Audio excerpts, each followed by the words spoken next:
क्या उत्तर प्रदेश में फिर से जाति सिर उठाने लगी है? पिछड़ा दलित अगर एक मोर्चे पे आ गया तो लोकसभा में कम पिटाई हुई है, 2027 के विधानसभा में इससे 10 गुना ज्यादा पिटाई होगी। मैं दावे के साथ कह सकता हूं। योगी जी के चारों तरफ रहने वाले जितने बड़े अफसर हैं, उनके जो भ्रष्टाचार के कारनामे खोलने हैं, उसने पसीने छुड़ा दिए। दिल्ली दरबार समझ गया है कि केवल योगी आदित्यनाथ के भरोसे छोड़ के बैठ गए तो बीजेपी की नैया डूब जाएगी।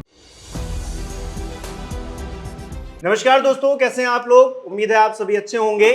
इटावा की घटना ने जिस तरह से जातिगत उन्माद को बढ़ाया है, क्योंकि भारतीय जनता पार्टी पहलगाम की घटना के बाद क्या कह रही थी? वो कह रही थी कि धर्म पूछा, जाति नहीं पूछी। लेकिन इटावा में तो जाति पूछी गई और उसके बाद जिस तरह का हंगामा हुआ, हम सब देख रहे हैं। आज इटावा सुलग रहा है।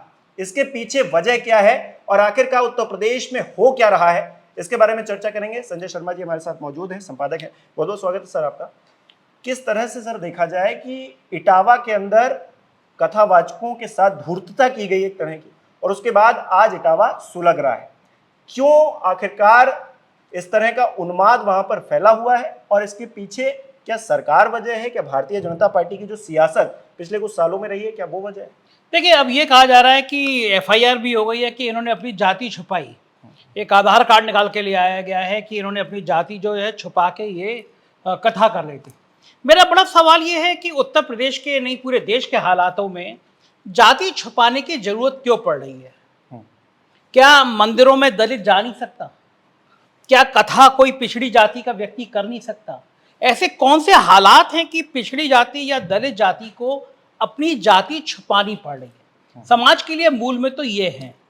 दूसरी बात, उत्तर प्रदेश की घटना को जिस तरह रंग दिया जा रहा है और ये कहा जा रहा है वो यादव थे, यादव बनाम ब्राह्मण का एक संघर्ष खड़ा करने की स्थिति है, तो इटावा सुलग रहा है। वहां पे जातीय उन्माद बढ़ता चला जा रहा है। लेकिन ये पहली घटना नहीं है। रामजी लाल सुमन ने एक बयान दिया, दलित सांसद हैं वो। करणी सेना, मुझे याद है लोकसभा चुनाव में रायबरेली में कोई घटना हो गई थी, करणी सेना ने विरोध किया, 25 लोग नहीं जुटे थे। लेकिन रामजी लाल सुमन के विरोध में आगरा में हजारों की संख्या में करणी सेना के लोग जुटते हैं। वो बंदूक लहराते हैं, वो तलवार लहराते हैं, खुलेआम रामजी लाल सुमन को मारने की धमकी देते हैं, अखिलेश यादव की जीभ काटने की धमकी देते हैं, और फिर रामजी लाल सुमन की गाड़ी पर जलते हुए टायर फेंके जाते हैं। यानी कि प्रदेश में ऊंची जाति बनाम दलित जाति बनाम पिछड़ी जाति का यह संघर्ष अपने आप तो पैदा हो नहीं रहा। राजनीतिक कारण बहुत बड़े हैं इसके। राजनीतिक कारण ये हैं कि ऊंची जातियों का वर्चस्व स्थापित करना है। हमारे माननीय मुख्यमंत्री जी कह चुके हैं कि मुझे गर्व है कि मैं क्षत्रिय कुल में पैदा हुआ हूं, और ये बात सब जानते हैं कि दिल्ली दरबार उत्तर प्रदेश के मुख्यमंत्री को हटाना चाहता था। तो मुख्यमंत्री शायद उनको लगा होगा कि मुझे हटा सकते हैं, तो उससे पहले वो देश में भारतीय जनता पार्टी के अंदर क्षत्रिय नेता के रूप में स्थापित हो चुके हैं, करना चाहते हैं अपने आप को, क्योंकि राजनाथ सिंह जी की आयु काफ़ी हो रही है और कम से कम भारतीय जनता पार्टी में कोई बड़ा क्षत्रिय नेता नहीं है। और ये बात भी सही है कि योगी आदित्यनाथ ने की सरकार ने जिस तरह करणी सेना के प्रति बंदूक लहरा रहे हैं, तलवार लहरा रहे हैं, अपशब्द कह रहे हैं, उस दिन पुलिस मौन थी, डीजीपी सो रहे थे, किसी को कोई विरोध करने की जरूरत नहीं थी। तो मेरे ख्याल से उस घटना के बाद से योगी आदित्यनाथ की क्षत्रिय समूह में स्वीकार्यता बढ़ी है, इसमें कोई दो राय नहीं। लेकिन भारतीय जनता पार्टी को यह समझना होगा कि अगर आप किसी पिछड़ी जाति का कोई व्यक्ति कथावाचक है, कथा कहने जा रहा है और उसकी चोटी काट दी जा रही है, उसके बाल मुड़वा दे रहे हैं, अगर वो यादव नहीं होता वो कुर्मी होता, अगर वो यादव नहीं होता तो दलित होता, तो क्या तब भी भाजपा की सरकार इतनी हिम्मत करती? यादव उनका वोट बैंक नहीं है, इसलिए आप यादव का एक आधार कार्ड निकाल लाए हैं, उस पर एफआईआर कराई जा रही है कि जाति गलत बता के किया। लेकिन बड़ा सवाल ये वैमनस्यता बढ़ क्यों रही है? क्या उत्तर प्रदेश में फिर से जाति सिर उठाने लगी है? 2014 की बात है मानशु, अमित शाह ने बड़ी मेहनत करी और उत्तर प्रदेश में ये व्यवस्था बनाने में कामयाब हो गए कि जाति को छोड़ दो, धर्म को पकड़ लो। यानी जो यादव है, जो कुर्मी है, जो दलित है, वो सब हिंदू बना दिया उन्होंने। हिंदू होते हैं लेकिन जो बीजेपी का हिंदू होता है ना, उसको बीजेपी का हिंदू बना दिया। लेकिन लोकसभा चुनाव के बाद जो नतीजे सामने आए और फिर जब अखिलेश यादव ने पीडीए का नारा दिया, तो अब बीजेपी को समझ में आ रहा है कि पिछड़ा, दलित, अल्पसंख्यक पहले उनके साथ है, फिर एक हो गया। दूसरा, पिछले दिनों अखिलेश यादव ने एक बड़ी कोशिश करी थी, जब गोरखपुर में हाथा वाला मामले में विनय तिवारी का उनके हरिशंकर तिवारी के बेटों के संग जाती हुई थी, तो उन्होंने अखिलेश यादव ने प्रेस कॉन्फ्रेंस की थी, उनको साथ में लेके कहा था। वो कहा था कि हमारे पीडीए में पी का मतलब ब्राह्मण भी है, पंडित भी है, तो ब्राह्मण पत्रकार भी हैं, पत्रकार भी हैं। हाँ, तो जब वो हरिशंकर तिवारी के बेटों का मामला सामने आया और बीजेपी को लगा ये ब्राह्मण कहीं ना कहीं झुकाव हो रहा है, तो बीजेपी एक्टिव हुई। बीजेपी को लगा कि अगर ये ब्राह्मण चला गया उधर तो मुसीबत हो जाएगी। उसके बाद ही ब्रजेश पाठक की और अखिलेश यादव की लड़ाई को जोर शोर से प्रचारित किया गया, एक दूसरे के ऊपर बहुत अभद्र छीटाकशी हुई, वो सब ने भी देखा।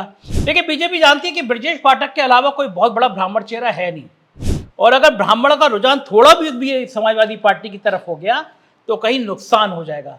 लिहाजा मुझे लगता है कि इटावा की इस आग के पीछे राजनीतिक कारण बहुत बड़े हैं। ये नफरत फैलाई जा रही है, बढ़ाई जा रही है। लेकिन मैं ये दावे के साथ कहता हूँ, अगर ऐसी नफरत बढ़ी जो रामजी लाल सुमन की घटना के बाद बढ़ाई गई, इशारा किया गया, अगर दलितों का ये अपमान हुआ तो बीजेपी को 2027 में लेने के देने पड़ जाएंगे।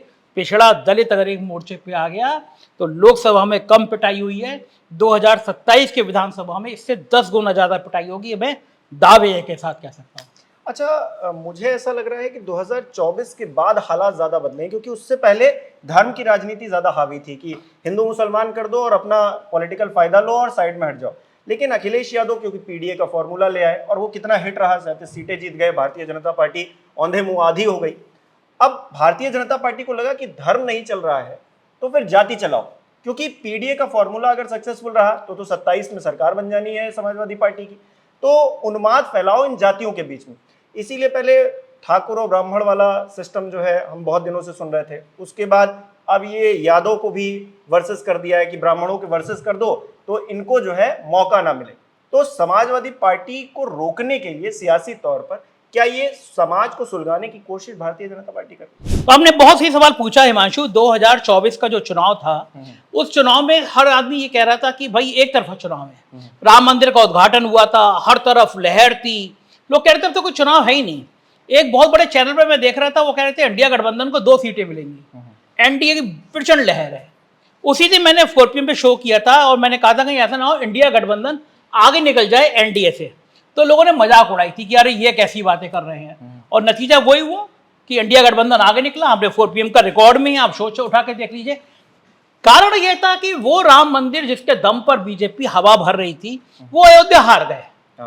वो अयोध्या हार गए। अयोध्या हारने शायद भारतीय जनता पार्टी उत्तर प्रदेश की सब सीटें हार जाती, अयोध्या जीत जाती, तब भी उसकी नाक बच जाती। लेकिन फैजाबाद की जो सीट हारी, अयोध्या की जो सीट हारी, उसने भाजपा की नाक कटा दी। ये दिखा दिया कि भाई अब धर्म नहीं चलने वाला, अब मूलतः जाति चलने वाली है, बेरोजगारी चलने वाली है, संविधान बचाओ चलने वाला है। इससे बीजेपी की बिल्कुल पसीने छुड़ा दिए। तो ये हुआ कि अब जातियों के उन्माद पैदा करो, जातियों में विभाजन पैदा करो। रामजी लाल सुमन बनाम क्षत्रिय का वाला मुद्दा सामने मैंने आपको बताया। लेकिन जो उत्तर प्रदेश में ये जो जातीय खेल हो रहा है, ये मूलतः भाजपा को आत्मघाती साबित होगा। योगी जी को लग रहा है कि 2027 में पता नहीं वो चेहरा बने ना बने, लेकिन वो 2029 में मोदी जी की लंका लगाने को बैठे हुए हैं। अगर ये जातीय उन्माद बढ़ता रहा तो ये तय मानिए कि 2029 में मोदी जी की लंका लगना एकदम तय है। और अगर मोदी जी की लंका लग रही है तो फिर योगी जी की भी लंका लगनी तय है, क्योंकि हमने देखा 2024 के इलेक्शन में किस तरह से, उससे पहले भी तस्वीर हालांकि आई थी कि हाथ कंधे में डालकर वो चल रहे हैं, विक्ट्री का साइन दिखा रहे हैं। उसके बाद हमने देखा कि किस तरह से बदलाव हो गया, सीटें नहीं जीते तो योगी जी इग्नोर किए जाने लगे, मोदी जी अपनी राह चल दी। अभी तक मुलाकात नहीं हुई है। अमित शाह जी भले आए थे, मिलने भी गए, कहा जा रहा था कि कुर्सी जो है खतरे में है, बचाने की कोशिश कर रहे हैं। इधर केशव प्रसाद मौर्य जिस तरह का खेल कर रहे हैं, वो तो भाई अलग ही गेम कर रहे हैं। तो भारतीय जनता पार्टी की जो सियासत है अब वो उन पर भारी पड़ती हुई दिखाई दे रही है। तो क्या अब कोई और नया रंग भी देखने को मिलेगा उत्तर प्रदेश की सियासत में? क्योंकि एनडीए गठबंधन जो है वो अपने आप में भी बिखरता हुआ दिखाई दे रहा है कि जितने भी दल हैं कह रहे हैं हम पंचायत चुनाव में अकेले अकेले लड़ेंगे, और इधर अखिलेश यादव ने कह दिया कि कांग्रेस हमारे साथ में। देखिए, ये तो बिल्कुल तय बात है कि आज की तारीख में पार्टी के मिनिस्टर हो, विधायक हो, इस चीज से बहुत दुखी है कि नौकरशाही हमारी बैंड बजाई हुई है। और लोगों को ये भी लगता है कि जो ईमानदार सरकार का नारा था, योगी जी के चारों तरफ रहने वाले जितने बड़े अफसर हैं, उनके जो भ्रष्टाचार के कारनामे खुलने उसने पसीने छुड़ा दिए। अभिषेक प्रकाश लखनऊ के डीएम थे, एलडीए के वीसी थे, सबसे करीबी थे। पता चला रिश्वत मांग रहे थे 400 करोड़ रुपया, निलंबित हो गए। मनोज कुमार सिंह चीफ सेक्रेटरी, पता चला कि जो जैन था जो जेल गया उसके मनोज कुमार सिंह से बड़े रिश्ते। मनोज कुमार सिंह जिस तरह सैकड़ों सैकड़ों करोड़ की सब्सिडी माफ की है वो सवालों के घेरे में। उनके सबसे करीबी अफसर एसपी गोयल, अमिताभ ठाकुर ने प्रेस कॉन्फ्रेंस करके एसपी गोयल के रिश्तेदारों की सैकड़ों करोड़ की संपत्ति निकाल दी। तो ये दिल्ली के इशारे पे योगी जी के चारों तरफ जो अफसर हैं उनकी बेनामी संपत्तियों की बातें लीक की जा रही हैं। तो ये बात सवाल आ रहा है कि आपके योगी जी के चारों तरफ जो अफसर बैठे हैं वो भ्रष्टाचार के पहाड़ पर बैठे हैं। तो ईमानदारी कहेगी कि पिछले दोनों बात ये चल रही थी कि अमित शाह जी की और योगी जी की संवादहीनता है, बातचीत तक नहीं है। लेकिन जिस तरह वो अमित शाह ने लगभग टेक ओवर करने की स्थिति में आए, पुलिस भर्ती के सर्टिफिकेट बांटे, काशी में वो एक्टिव दिखाई दिए। अब ये मुझे समझ में आ रहा है कि दिल्ली दरबार समझ गया है कि केवल योगी आदित्यनाथ के भरोसे छोड़ के बैठ गए तो बीजेपी की नैया डूब जाएगी। तो दिल्ली कहीं ना कहीं कमान संभाल रहा है, लेकिन योगी आदित्यनाथ भी हिंदुत्व का इतना बड़ा चेहरा बन गए कि दिल्ली भी सीधे टकराने में डर रहा है कि टकराए क्या। अब योगी आदित्यनाथ शेर की वो सवारी बन गए हैं कि शेर की सवारी करने में आता बड़ा मजा है कि आप शेर की सवारी कर रहे हैं। जैले का डर है जैसे ही उतरोगे शेर खा जाएगा। तो योगी आदित्यनाथ को बड़ा तो बहुत दिया, लेकिन अब योगी आदित्यनाथ जिस रूप में बढ़े उसे बीजेपी को डर लग रहा है कि अब ये कहीं ऐसा ना हो कि हमारे लिए आत्मघाती बन जाए। इससे पहले भी योगी आदित्यनाथ भाजपा के खिलाफ प्रत्याशी उतार चुके हैं, चुनावी मैदान में बेगुल बजा चुके हैं।